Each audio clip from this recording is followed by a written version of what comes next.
If you don't fully believe in what you're doing, there's going to be barriers. You're going to feel guilty about asking people for it, for money for it. I truly believe that if you lie about anything, it's going to come back to bite you. I don't think money is the root of all evil at all. I actually think I think currency is one of the greatest inventions of mankind. And I think without it, we wouldn't be able to build civilizations. Every client you have could be like a salesperson for you if you do it the right way. And they were known for giving hot cookies to their guests on arrival, like literally freshly baked cookies, right? So, Mark, my good friend, thank you for this impromptu podcast. That's really cool and awesome. And I think somebody that can just jump into something. We have 45 minutes right now. We were going to chat, and you're like, let's do it. Let's record, right? And have fun. So You, that's kind of what I you want kind of to do. cornered me. You Huh? kind of cornered me. And you cornered me. I'm not going to lie. I didn't have any time to prep anything. So Did I twist your rubber arm or what? you did, lad. You did. I have a very rubber arm for you, yeah. Thank you. Uh, it's not Um, rubber for a lot of people. it must be based on something good. I don't know. I don't know what I did good, but it's good to see you. And I thought it would be fun to have you on here because this podcast is around health and it's going to have a lot of people like myself that are offering something from their heart, a really good service, whether it's coaching or whether it's some artistic thing, music or painting or a healer of some sort, or there's many versions of this kind of thing. And you're a salesman, and I thought maybe you could help them maybe understand something because a lot of these people are doing such a great thing that it is their passion, it's their mission in life. And a lot of them are actually struggling to pay the bills with that service. They maybe have to take a second job and just keep working towards making their passion work in some sort of way for a long time. And I just wanted to know if you had some sort of perspective that could help them, with that. So good to see you. Good to have you. Love you, always. You too, man. Yeah. So first things first, I don't work for myself. So, I can give some perspective from that perspective, I guess. But I've been in sales for probably 7 or 8 years. You were with me when I got my first sales job in Vancouver. So I sell to large companies. I sell to enterprise companies. They would typically have like 500 to 1,000 to 5,000 employees, and ironically, there's only one or two people in those companies that you can actually sell to. So it's really just about people and relationships. And half my job is trying to get to the person by cold calling them, and then half the job is trying to get them to like you. Because if someone doesn't like you, they're not gonna want to do business with you. And a lot of I think my role is just continually giving people some value over time, so that when the time comes, they trust you to take a chance on you, essentially. And I think that just stands true for everything. So it's probably a very uh, trite bit of wisdom or advice, but like the giving value up front is really important. And I know there's a balance, like you don't want to give away free work, and it doesn't really mean free work, it means advice. I think value is advice. So you might text someone something saying, hey, I thought this might help you, and you leave it at that. And if you do that over and over again, I just find that people start trusting you, and they also just want to give you something back. And I think that's how most relationships start, and sales is no different to that. It's just a relationship, really. I'm not talking about like transactional small sales, this would be bigger ongoing clients, like the majority of the people you talk to want, right? So you want someone that's an ongoing client. That's all relationship. They have to trust you. Totally. Yeah, I love that you spoke about a few of the things. There's this idea that, you want people to know you, and then some of those people will like you, and then some of those people that like you will eventually trust you. You said like, and you said trust. Trust is so big in relationships. I couldn't agree more. Um, what do you think these kind of, so you can use me as an example, as a coach, life coach, or a healer, or some sort of person like that is the kind of ideal, person that you're talking to right now to kind of maybe help with the Yeah. advice. So I'm right in front of you. You can use me as an example, for example, or that idea. What do you think those kind of people, you hear the word like starving artist, or, those kind of what those people that I was talking about right now that are kind of struggling to pay their bills with their heart's work. What do you think of when you see that kind of archetype playing out that way? Like what's going on there? I think it's an issue with scale because you have to put so much time into doing the work and then so much time into sales. They're two full-time jobs, right? Mm. Like the work itself is a job in itself. So you have to be a salesperson and you have to do the work in your industry. And then if you're a healer, you're getting hands on with someone, you're giving them your time.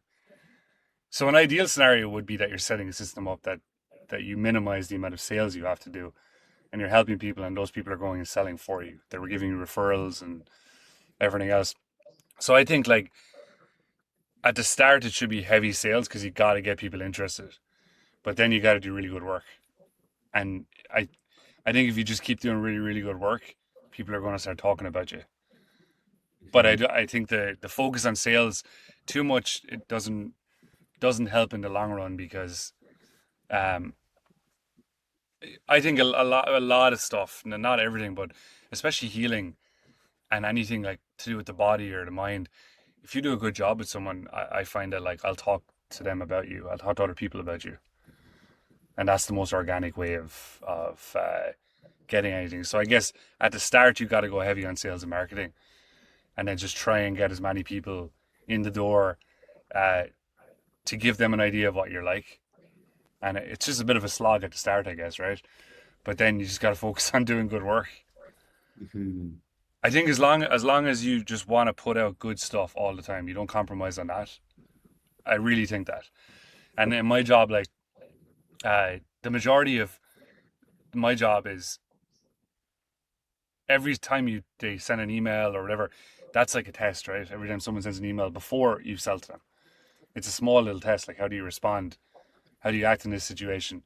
It could take me a year to close a client, 2 years to close a client. Um, but it's emails every month or so. They're looking for something. I give it to them. I don't ask for anything in return. Small little nudges, but like how you react and respond with all those little tests is important. Um, it's the same for a client. Like maybe I think when you get your clients in, you just over deliver. You give them more than they ask for every time. So they're leaving with that feeling of oh my god. For sure, yeah. I mean, personally speaking, that's pretty much all I've ever done. I've never really gone beyond just trying to do as good a job as I can and hoping for word of mouth. I've never really personally put any effort whatsoever to like marketing. I suck at it. I don't really put energy there. It's probably a flaw, but yeah, I resonate with what you're talking about for sure.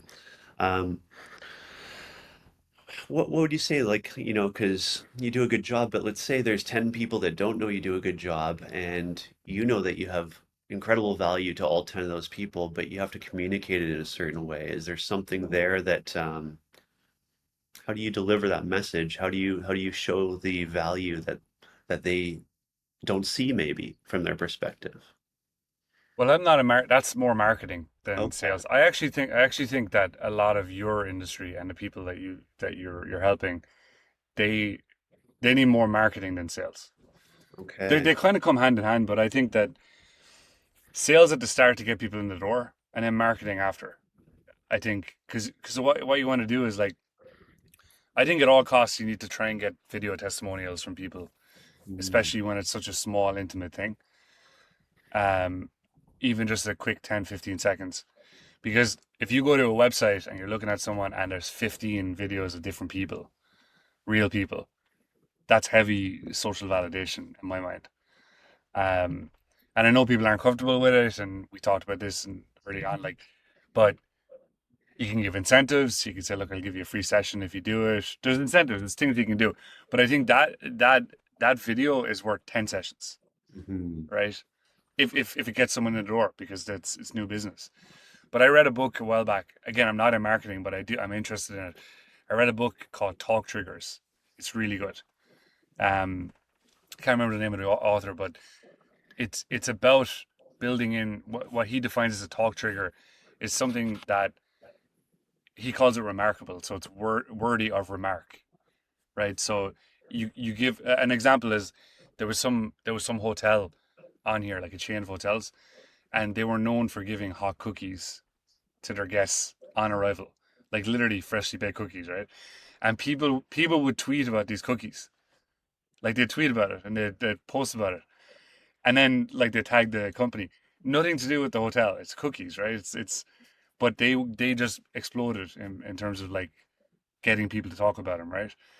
So talk triggers is really good because it shows you how to in your industry figure out something that is remarkable and unique to you that people will talk about. So organic referrals are different than like asking someone to refer you. It should come up naturally in conversation. I was at this guy the other day and he did this, it was crazy, whatever. And then you get people talking about you, right? That's what the book touches on.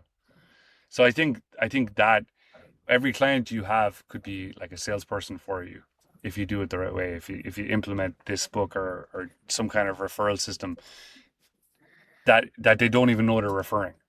They're just talking about you, right? Totally. I love that. Thank you. Yeah. How about Yeah. like I'm curious too, because I know you're starting work in half an hour and we only have a little time. We just hopped on this call, but let's jump into like more like big, like philosophically speaking, like belief systems around this stuff that are maybe holding people back. A lot of people have negative belief systems around even selling. Um, Things like perhaps money is the root of all evil, or perhaps things like sales is sleazy in some sort of way, or I don't know, things in those um, such as that maybe are getting in the way of them just even trying to ask for a sale or something. Mm. What do you think of that kind of stuff in general? Like, why is it perfectly okay to sell what you do? Do you have some ideas around that? Yeah, I have a lot of ideas around this. So I actually think it stems from the first thing I said, which is do good work, doing good work. So I'm working for a company that sells software. I was one of the first sales hires, and I've been there for 6 years. And I really respect the people that started the company. Like I talk to them every day, and I think they're really trustworthy, great people. First and foremost, they really care about people, and secondly, I think they built a really good product. Like it's the best product that I truly believe is the best product for the market. And for me, as long as I'm selling something I believe in, Mhm. then I don't care about putting myself out there because I actually truly believe it's better for you than anything else you're using. So like the that's the thing. If you don't fully believe in what you're doing, there's going to be barriers. You're going to feel guilty about asking people for it, for money for it. I truly believe that. I think if you really think you're helping people, then you have to keep telling yourself, I'm helping people. And over time, you'll just be like, you know what?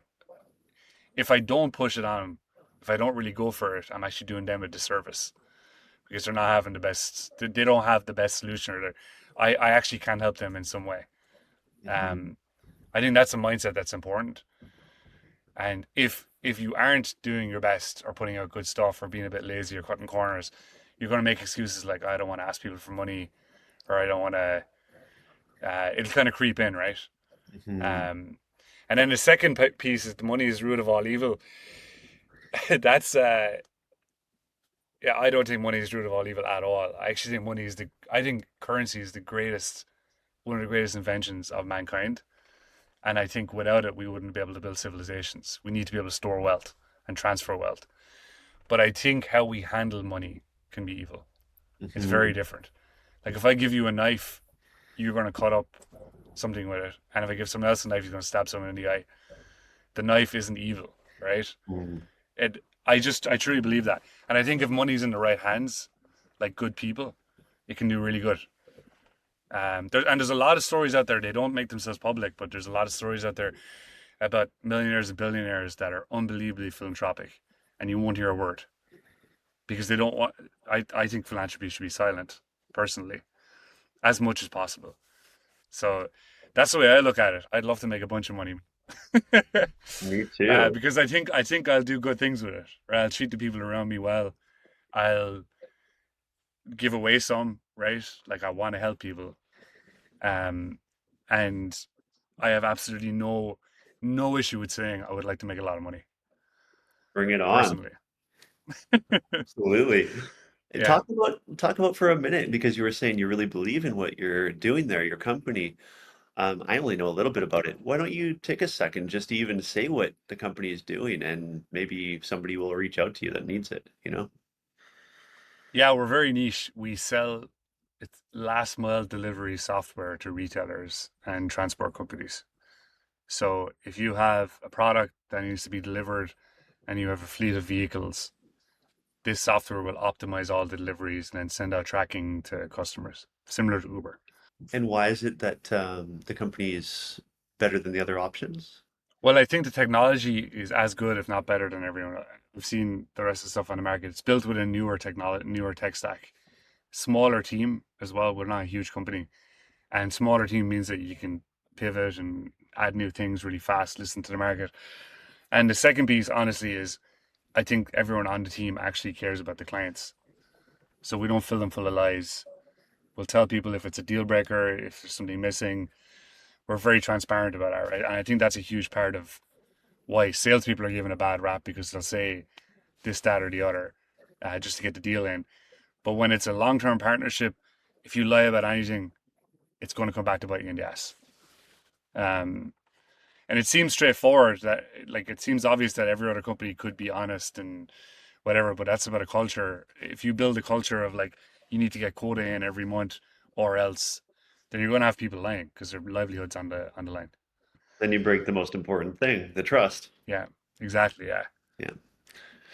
That's how you lose it. That's how you lose relationships. That's how you lose clients. That's how you lose everything. If you ever break the trust, it's hard to come back. And an angry client talks a lot more than a happy client. Mm, So good, it has a negative, like a tenfold negative effect. good point. Yeah. What else do you think holds people back? I think fear of rejection is huge. I have that as well, obviously. Like, um, looking stupid, feeling like you look stupid. For me, anyway, just being like being seen as just another person that's doing this thing is scary. Um, but it goes. I think that if you need to make it, if you have to, sometimes you just gotta suck it up. You gotta make a living, and you're doing something good. You just gotta suck it up. Like, and a lot of stuff is once you do it, you realize that you were making this big thing out of nothing. In fact, the majority of stuff, like the internet is so big, there's so much content going online. Most people won't see anything, so it's like we have this idea that we're just the spotlight is on us at all times, but it's really not. Like, it's on a small select few people. It's on the Trumps of the world. It's not on me or you, right? Maybe this will be Unfortunately. famous one day. And maybe it will. Maybe it will, but like maybe it will. But the the even then there's gonna be a lot of people that don't know you. Well, There's gonna be like fame, that level of fame is so rare. The Trumps and the Rogans and the like I think there's for me I think there's I would love to be not I would hate to be famous, but I'd like to be known in small niches. Really known in small niches. I think that's the perfect like level of fame because you have influence and you've influences in the right areas, but you can still go about your day and nobody's gonna know you. I think that's perfect to me. when you were talking there, I was thinking you nailed two of five of the core wounds that we all have. So usually everyone has some amount of all five, more of some or less of others. I don't think I've met anybody that doesn't have some degree of all five, but there's five big wounds that we can have traumas as, young Mm. people. And one of them is rejection. So then we get this big fear of rejection, and one of them is humiliation. So you were talking about kind of you don't want to look silly and feel humiliated and stuff like that. I've had all five, and even just doing this video, to be honest, I have fear in me, and I have to be courageous to even try to do this right now, right? I don't want to look silly. I don't want to be humiliated. People reject me, so I get it. I have all these things, but they are very strong. Those are two of the five big wounds that we carry, and then we don't we avoid those things later. We don't want to put ourselves in situations to be rejected. We don't want to put ourselves in situations to feel humiliated and stuff. So it takes some degree of courage to, stand up and overcome that, I'd say, eh?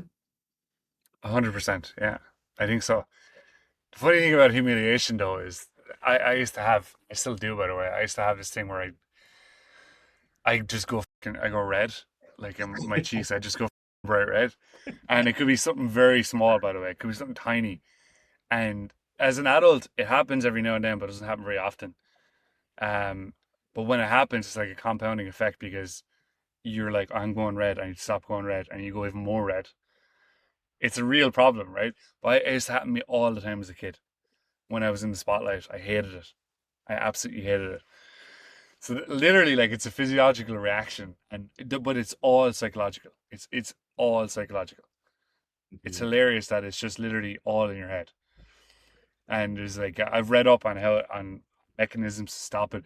One thing I read was you imagine like as it's happening, imagine like a bucket of ice being thrown over you, and it's cooling you down, literally, man. And it actually helped me like for a while. Um, but it still happens from time to time. And that's just fully like in your head, but it's about humiliation. It's about like I guess being in the spotlight. Or even the other one, or even this, let's say, even this, like, those thoughts can happen to me where I'm like nervous about doing it, and then I get nervous about being nervous and people seeing me being nervous. You know what helps me Hmm. with this stuff is when I give myself no choice but to do it.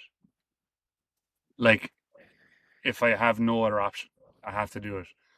This is why like I don't really like I wouldn't like to work purely for commission, but if you work purely for commission, if your whole livelihood depended on it, you kind of suck it up and do it. Hmm. Um, like the one of the examples I always have in my head is when we worked at the bar in Vancouver. I hated the bar. I hated bar work. I just avoided it as much as I could. And then I became manager, and I had to learn how to do it. I had no choice. So I just hopped into it, right? But I hated it. I for some reason was just scared of doing it. I don't know why. You did awesome. I remember we had big parties where me and you were the two bartenders, and we had to make, Oh man, 5,000 drinks that night, and we were just going with a crowd all night for 8 cocktails. hours. We did good, me and you, honestly. One of my memories. I still think about this, man. It's the worst. It's the worst night of my life in terms of bar work. But like, do you remember when the ice machine kept running out of ice and we were understaffed? There was like, it was a Christmas party, understaffed. Ice machine kept running out of ice, and then all of a sudden we didn't notice it, but the tickets stopped printing. Mm. Do you remember this? Oh, I remember that moment. Anyway, They yeah, started drinking. we replaced the printer, the stuff, and it just spewed out a bunch of tickets. And Here's I like remember 100 backed up cocktails and a everyone at the bunch of bar, people looking at yeah, us. and because it was open bar, it was a corporate event, it was an open bar, and I just remember holding up the receipts and looking at everyone going, "There's been a problem. We're going to be." But man, I'll never forget it. Like it was ridiculous. Probably like 50 tickets. I wouldn't have wanted to be there with anyone but you, man. Yeah, Yeah. honestly. But go back to humiliation, right? Mhm. After that night, there's no night that could be as bad as that, in my opinion. In like in a bar. Mhm. So whenever you have a bad one, it's not going to be as bad as that. Sometimes you've got to like have a really bad one, and then the rest of it seems fine. So you think that's the way to overcome these fears is just to get through it, do it anyway, give yourself no other choice, and just have a few reps in the way, and then you start to conquer the fear with courage, or Well, that's what courage is. If you don't have fear, you don't have courage. Courage is only acting in the face of fear. Otherwise, you're just doing it. You're not courageous. Like, which is fine. If that's great, it means you're not like fearful, but it doesn't mean you're courageous. It means you're non-fearful. So right? you have to have fear to be courageous. Like it can't exist. And do you think that's the way to overcome courage? Yep. Yeah, Yeah, you have to, and you again, you have to believe in what you're doing. Otherwise, You're just lying to yourself. I really think that's the fundamental piece is that, and then just you have to be courageous. You have to say, or I don't want to swear, but yeah, you have to say, I'm going for it. Would you say actually once you go through some time of sales, like you have as a salesman, or let's say like I have in just selling services for so long, that you do kind of lose those fears and see it from a different perspective? Like you must get a lot out of actually being a salesman. What do you get out of that in terms of traits and qualities and stuff? You handle rejection really well. Because Mm. honestly, 98% of my job is rejection. Like, What's your mindset on that now when you get rejection?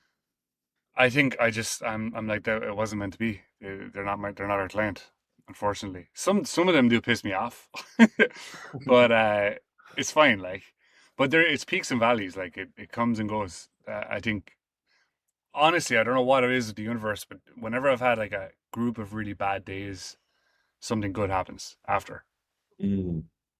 I don't know what it is, but it's There's okay. It's also okay to be annoyed, and like I'm a big believer in like turn off laptop, going for a walk, and saying I'm a bit pissed off because you're not going to do any good work if you're annoyed. So you just gotta be like, yeah, you know what, that's it. But it's a learning curve, and then we go again.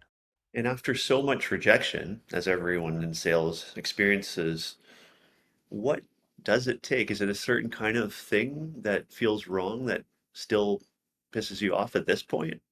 Honestly, people are so complex that there's so many egos involved in sales, so many egos, and if you dent the ego of someone, they could reject you at any time, especially high up in a company. Or honestly, a lot of people at enterprise level, a lot of people reject it because of fear or laziness. They don't want to put extra work on themselves.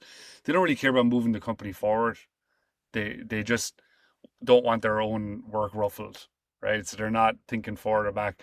And then oftentimes we come in and we're like, we're going to change a lot of this stuff. People don't want it, right? They don't want change. They want to come in 9, go home at 5, and that's it. So a lot of it's that too. Um, the biggest frustration is that you can see it clearly. I can see it clearly that they need this thing, right? I can see it so clearly that they need this thing. There's a gap. There's a real need for it, and they still say no. Totally.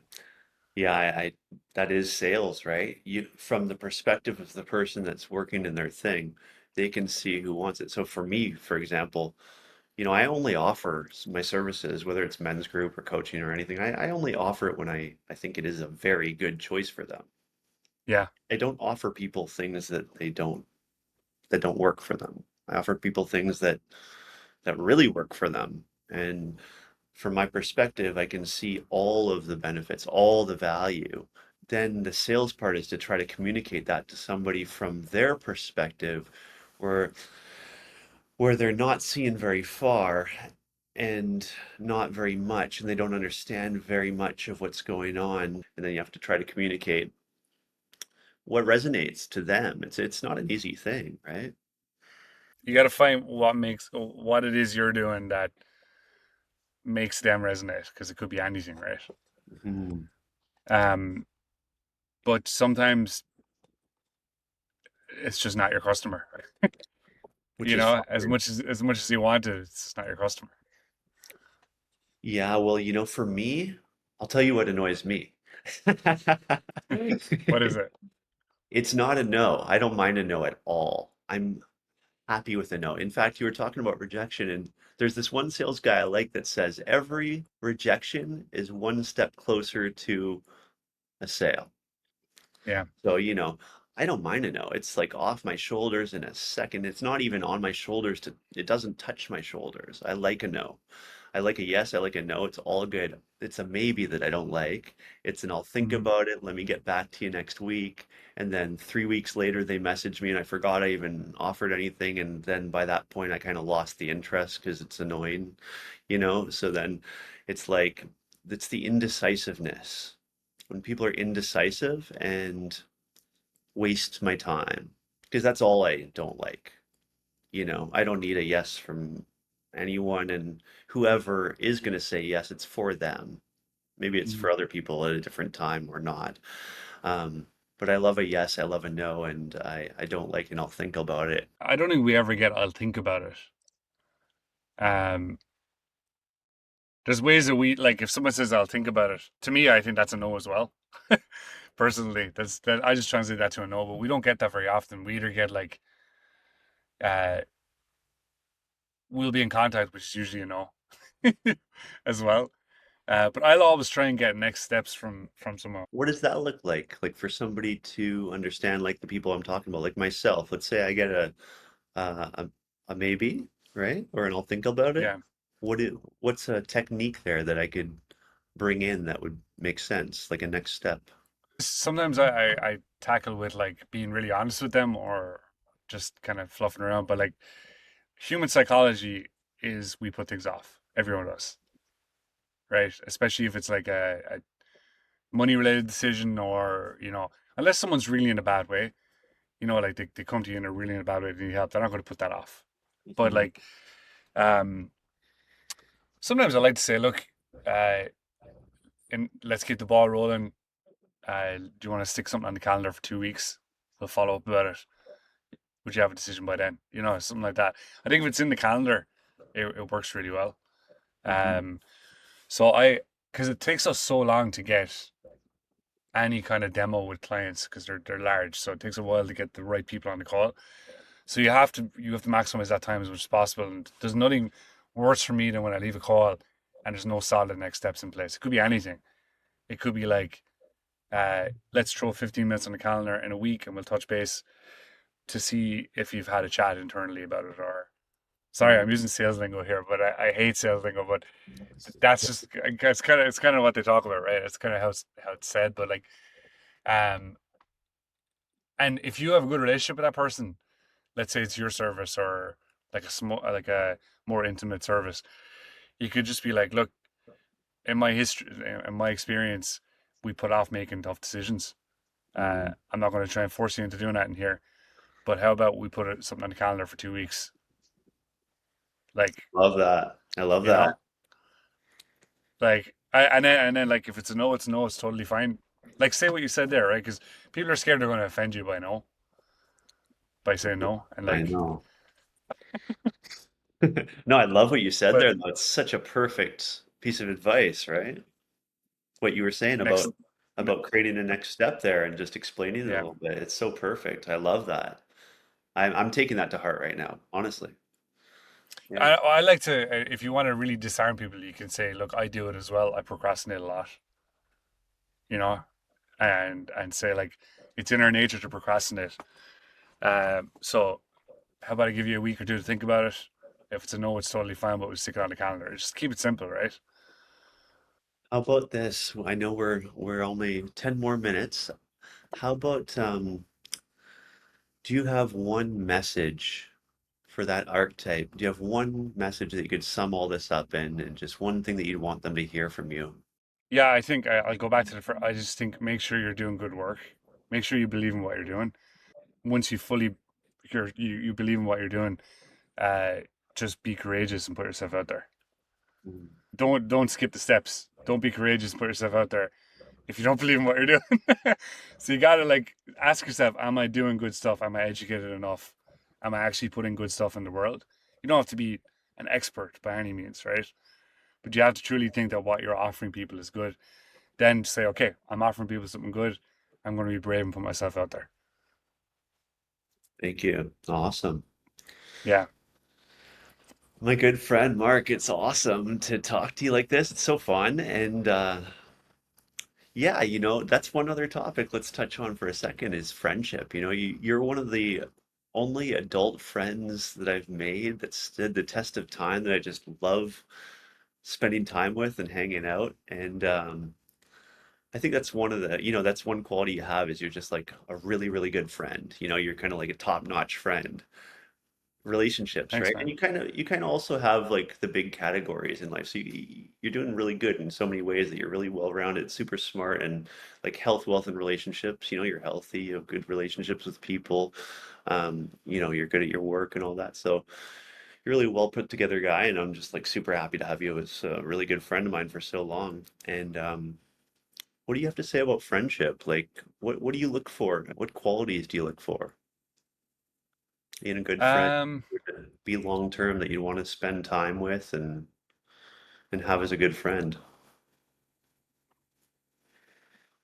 I just think someone that's trustworthy is important. Like if I get so I have I wouldn't say I have a lot of friends, but I think I have really good friends, and I have a lot of people that I know, but they're just people that you know, right? Mm. And I do define the two of them very differently. So I'll give good friends a lot of time.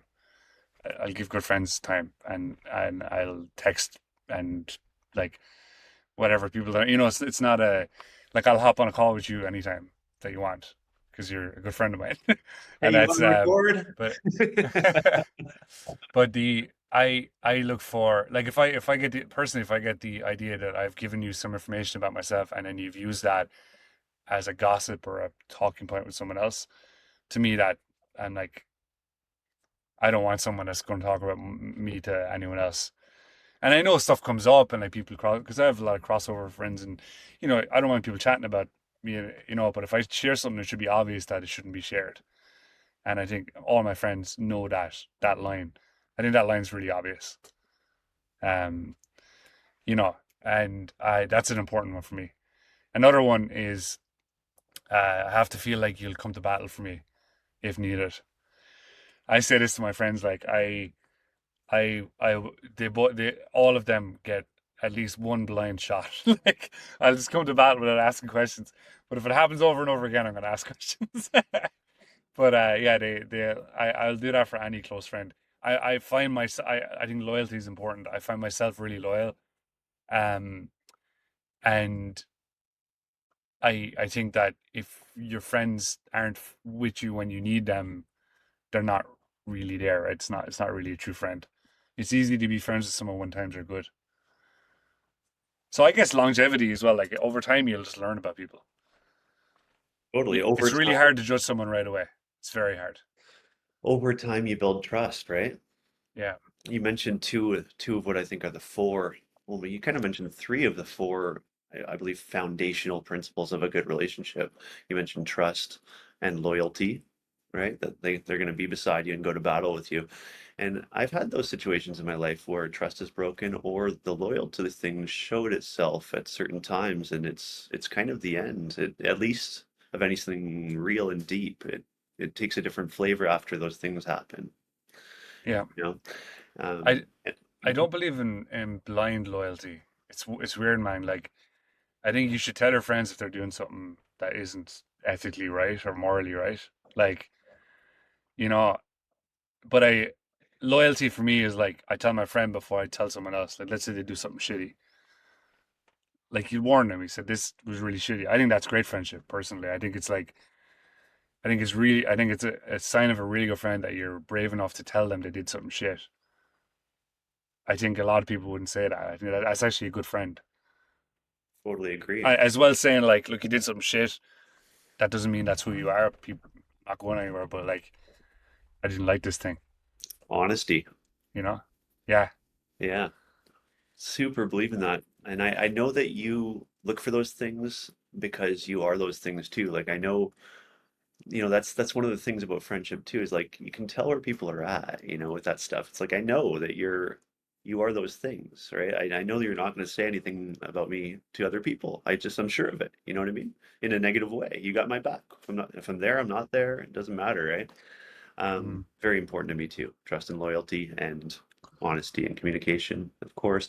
And with you, other things that I really value that can kind of be put on top of the foundation that we have, which is so fun, is I don't think I've ever had more fun and laughing with another friend. We just like have had these fits of laughter over silly things for 10 minutes, like, looking at a silly dog and stuff. I'm sure you remember that, where we just couldn't stop hanging out and vibing with this dog and playing with it and just thinking it was so funny that we just kind of build off this like humor and laughter and stuff. And it's such a beautiful thing. We had a fit of laughing a couple of years later just talking about that. You Yeah. remember? Oh, yeah. Man, it was that was so funny. Yeah, I still smile every time I think about that. But there was a lot of those, to be fair. But like, yeah, there was a lot of those. But like, the dog one really stands out. But yeah, I've had I think three of those with you, just 10-minute fits of laughter, and it's like, how fun is that? So those are things I really value, but Yeah, they can me too. only they are only really great when they're on a strong foundation of the things we're talking about. But I love those things of just vibing, just keeping it light, vibing, having fun, joking around and just Hmm. having a good time, vibing. So thank you for being such a good friend to me. Thank you for sharing some wisdom with the people, myself included. I took that one thing especially to heart. I appreciate it. You helped me today, and I hope you helped some other people. And thanks for taking the time. And you're 2 minutes away from work right now, so thanks for the impromptu time. No worries, man. Anytime, my man. All right. Thank you again. Next time you corner me for an interview, just give me a 5 minute heads off. No No, I'm joking. promises. No I'm promises. joking. I'm joking. It's good. Yeah, It's how you get real responses out of people. If I can't prep. it's better that way. Yeah, We got to get I away from agree. this. We got to get away from this over-edited, pre-planned stuff that's going on, and have some fun and keep it natural. Yeah, Yeah. you're good at that, by the way. You too? You're good. You're good at. I can't say no to you, like. No, I'm a good salesman. I just wing it though. You got that. Like, yeah, I think you have a lot of advice to give on that. Like, persistence. You're very persistent, man. That, Yeah. that's an absolute. That's a plus, though, because you do Okay. good stuff. So, Thanks, man. actually, I did. I remember you gave me a massage, an RMT massage back in the day. I still have that black ball that you gave me. Oh, cool. Okay. The one for the back, like the one that Self-massage you ball. made, Yeah. the homemade one. Yeah, yeah. Give it to my girlfriend. Actually, she was like, "I love this thing," 'cause I put it against the wall and I just go like that if I have like knots on my back. And I was just thinking, Ayo just made this. He just wrapped a bunch of stuff around it and made it, and I still use it. Um, but that was fantastic because I remember you gave me a load of tips right after about alignment, and that really stuck with me, honestly. Like I'm Yeah. swimming a lot now, and because I know swimming is good for. I do yoga as well, but I'm swimming a lot, and I know it's good for alignment. But that really helped. So like I know you do good work. Well, I appreciate it. Thank you. Thank you. I'll give you the money after this for saying all. No, I appreciate it. I No, really, I really do appreciate it. Yeah. And yeah, um, and I actually recently had an experience where I was floating in really salty water on my back, just floating. And it was so nice. And I just twisted and really slowly moved. And I just felt my whole spine just go like pop, pop, pop, pop, pop, pop, pop, pop, pop, pop, pop. And like you're talking about alignment in water, right? And it just felt like every vertebrae just like realigned itself and cracked into perfect yeah. place. And it was just like, wow, the perfect chiropractor is this salt water. So I So love it was so salty you could float. It was totally one of those. very Oh salty man, and very still. I I'd love to try that. Oh, It probably feels tingly. Does it? What does it feel like? it just feels blissful to breathe and Oh float in the man, sun. yeah. And yeah, and you don't have to do anything to float. You're just lying on top of the water. It's so salty and so still. It was heaven. Yeah. That's unbelievable. I gotta try that. I gotta try it. Thanks All for right, hanging Dale. out, my friend. No worries, man. Thank you so much for being a good friend. Thank you for hanging out today, and thank you for your wisdom. We'll chat soon. Anytime.